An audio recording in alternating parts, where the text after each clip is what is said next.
I mean, this is the kind of thing that's getting worse, and it's going to get worse. But luckily, there's good news. The technology and know-how. Josh talked about some of the past great technology achievements we've done in this area. Well, we have the technology and know-how nationally and locally to make the transition from burning things to solar and wind energy. And right in Endicott, we have a battery factory that has started operation. There is a solar cell factory that is trying to get started in Endicott.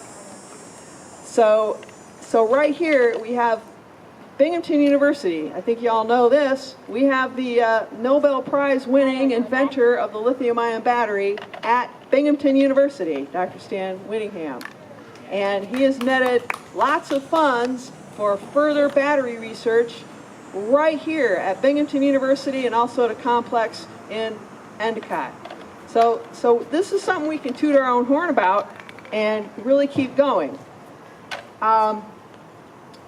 Elsewhere in New York, there are factories that make gas turbines. Well, you know, they could be making wind turbines, and I bet I was sitting at a League of Women Voters convention, and someone from Kentucky asked me, well, what are all those coal miners going to do when we stop burning coal? And I said, well, you know what? I bet you they would much rather work in the clean room in a solar cell factory than go down in the coal mine, right?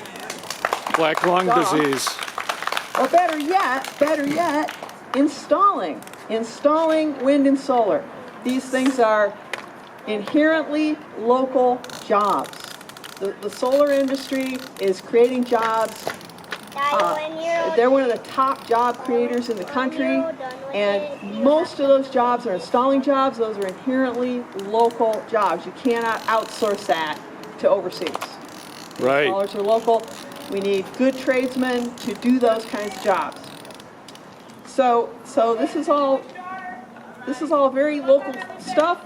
We can easily make this transition away from fossil fuels. In fact, if solar alone continues to grow at the rate it's grown in the last 10 years, year over year, in 15 years, we could be 100% solar in the USA.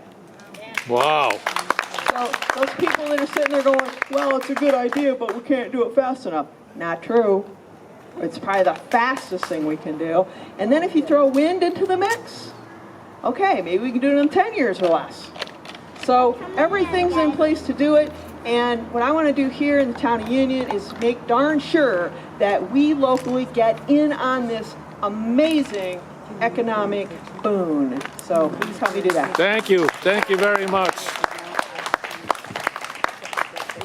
Okay, so as you can hear, our local and federal candidates here all believe in science and want to help with climate change initiatives.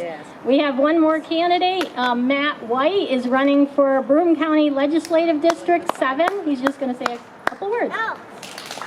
Thank you. Good morning, everybody. Okay, I just want to have everybody take a look around you.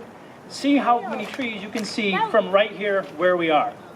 Then take a moment, think about where you live. How many trees can you see from your living room, from your bedroom? When you go to work, how many trees do you see? Plants, trees, bushes, wild animals, our beautiful rivers. That's what we're talking about today. We want to keep that here in Broome County. We want to keep that here in our country. We got to plan for the long term.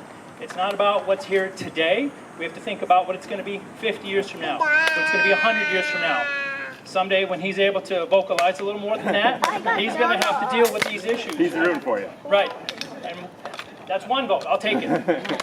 So we have to plan for him. And someday he's going to be Josh's age and have his own little guy. And that little guy is going to have his own little guy. That's what we're talking about.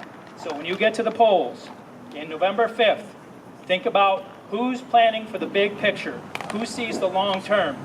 This is going to be a big project that we all have to get in on. So think about when you vote for president, when you vote for the Senate, when you vote for the Assembly, when you vote for the House, when you vote for county legislature.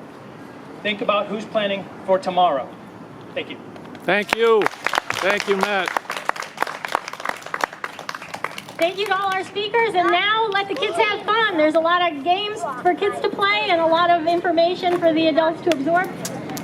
But everybody have a great time today.